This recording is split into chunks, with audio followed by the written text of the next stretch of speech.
নমস্কার বন্ধুরা, এখন সকাল 10টা বাজে। দেখুন চারিদিকে কুয়াশা, দেখুন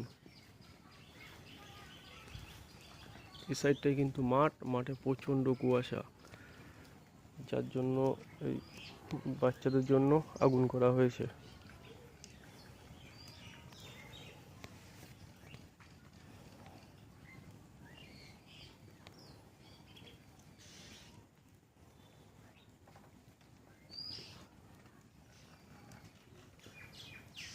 আজ কিন্তু 24শে ডিসেম্বর।